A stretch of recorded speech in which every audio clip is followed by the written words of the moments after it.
संगमनेर नगरपालिकेच्या निवडणुकीत आता हाय व्होल्टेज लढत बघायला मिळते। इथे आमदार सत्यजित तांबेंच्या पत्नी डॉक्टर मैथिली तांबे यांच्या विरोधात स्थानिक आमदार अमोल खताळ यांच्या वहिनी सुवर्ण खताळ यांच्यात नगराध्यक्ष पदासाठीची लढत होणार आहे। त्यामुळे ही लढत जरी दोन राजकारणात माहिर नसलेल्या महिलांमध्ये होत असली तरी प्रतिष्ठा मात्र दोन आमदारांची पणाला लागली आहे।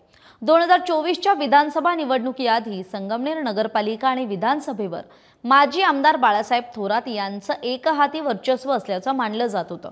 मात्र विधानसभेत त्यांना महायुतीच्या अमोल खताळांनी धूळ चारल्यानंतर मात्र थोरात तांबे कुटुंबियांसाठी ही निवडणूक राजकीय अस्तित्वाची लढाई मानली जाते। आता कोण आहेत मैथिली तांबे तेही पाहूयात। आमदार सत्यजित तांबे यांच्या पत्नी आहेत, शिक्षणाने डॉक्टर असून शैक्षणिक संस्था चालवतात। अनेक सामाजिक कार्यक्रमांमध्ये त्यांचा सहभाग दिसून येतो, मात्र राजकीय अनुभव त्यांना अजिबात नाहीये। आता कोण आहेत सुवर्ण संदीप खताळ? तर सुवर्ण खताळ या आधी सांगितल्याप्रमाणे आमदार अमोल खताळ यांच्या भावाच्या पत्नी म्हणजे वहिनी आहेत। संदीप खताळ यांचं निधन झालेलं आहे, ते देखील राजकीय कार्यकर्ते म्हणून संपूर्ण तालुक्याला ज्ञात होते। सुवर्ण खताळ यांनाही राजकारणाचा अनुभव नाहीये। आता मैथिली तांबेंना पंजा हे चिन्ह का नाही? तर सुवर्ण खताळ या महायुतीच्या अधिकृत उमेदवार आहेत, तर मैथिली तांबे मात्र काँग्रेसच्या किंवा महाविकास आघाडीच्या अधिकृत उमेदवार नाहीत। कारण पदवीधर निवडणुकीवेळीच सत्यजित तांबे आणि काँग्रेसमध्ये झालेल्या संघर्षामुळे सत्यजित तांबेंना काँग्रेसने निलंबित केलंय। त्यामुळे मैथिली तांबे या महायुती वा महाविकास आघाडी नाही आणि त्याचमुळे मैथिली तांबे या महायुती अगर महाविकास आघाडी अगर काँग्रेसच्या पंजावर लढू शकत नाहीत। त्यामुळे संगमनेर सेवा समितीच्या उमेदवार म्हणून त्यांनी उमेदवारी अर्ज दाखल केलाय। आता काय आहेत संगमनेरचे प्रश्न? तर संगमनेर शहरातील अंतर्गत रस्ते आजही चांगले नाहीयेत। शहरातील बस स्टँड सोडल्यास इतर भागांचा फारसा विकास झालेला दिसत नाही। बाजारपेठ आणि इतर मुख्य शहरातील रस्ते अतिशय अरुंद आहेत। मागच्या काही वर्षांपासून अनेकदा ट्रॅफिक जॅमची समस्या इथे अनुभवायला मिळते। वाढत्या शहरीकरणामुळे नागरी सुविधांचा इथे अभाव आहे। आता इथे थोरातांचा सेफ गेम म्हणायचा का? तर आमदार सत्यजित तांबेंकडेच या निवडणुकीची सूत्र थोरातांनी सोपवल्याचं दिसून येत आहे। त्यामुळे नीट समजून घेतलं तर तांबेंचीच प्रतिष्ठा पणाला लागली आहे। त्यामुळे निकाल काहीही आला तरी थोरात यांना सेफ राहता येऊ शकतं।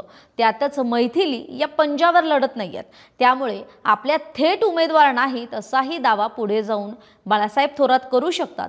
अर्थात ते काहीही म्हणाले तरी त्यांचे संपूर्ण यंत्रणा आणि कार्यकर्ते हे या निवडणुकीत कामाला लागल्याचं दिसून येत आहे। मागच्या काही महिन्यांपासून डॉक्टर मैथिली शहरातील विविध भागांमध्ये फिरताना दिसतात।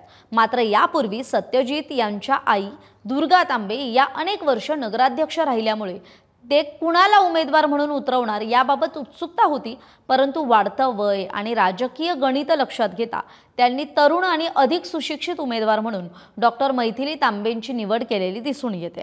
त्यामुळे तांबेंच्या घरातील दुसऱ्या महिलेला संगमनेरच्या नगराध्यक्ष पदाचा मान मिळणार का हे बघावं लागेल। तर सुवर्ण खताळ यांना राजकीय अनुभव नसला तरी त्यांचे दीर अमोल खताळ हे विद्यमान आमदार आहेत आणि त्यांनी जय्यत तयारी सुरू केलेली दिसते। विधानसभेप्रमाणे याही निवडणुकीत विखेंचा असणारा पाठिंबा हा महत्त्वाचा ठरू शकतो। शहरातील विविध प्रभागात सध्या अमोल खताळ फिरताना दिसतात। त्यामुळे विधानसभेनंतर संगमनेर शहरात थोरातांचं असणारं प्राबल्य संपवण्यासाठी त्यांनी कंबर कसलेली दिसते। आता संगमनेरकर नक्की कुणाची निवड करतात हे बघणं महत्त्वाचं ठरेल। मात्र निवड कोणाचीही केली तरी या दोनही महिला सुशिक्षित असल्यानं रबर स्टॅम्प न होता स्वतंत्र कारभार करतील अशी शहराची अपेक्षा आहे। तरी आपल्याला याविषयी काय वाटतंय? आपली मतं कमेंट करून जरूर कळवा। महाराष्ट्रातील सर्व बातम्यांचे विश्वासार्ह व्यासपीठ, सकाळच्या सर्व सोशल मीडिया प्लॅटफॉर्मला लाईक, फॉलो आणि सबस्क्राईब करा। तसंच सर्व नोटिफिकेशनसाठी बेल आयकॉन प्रेस करायला विसरू नका।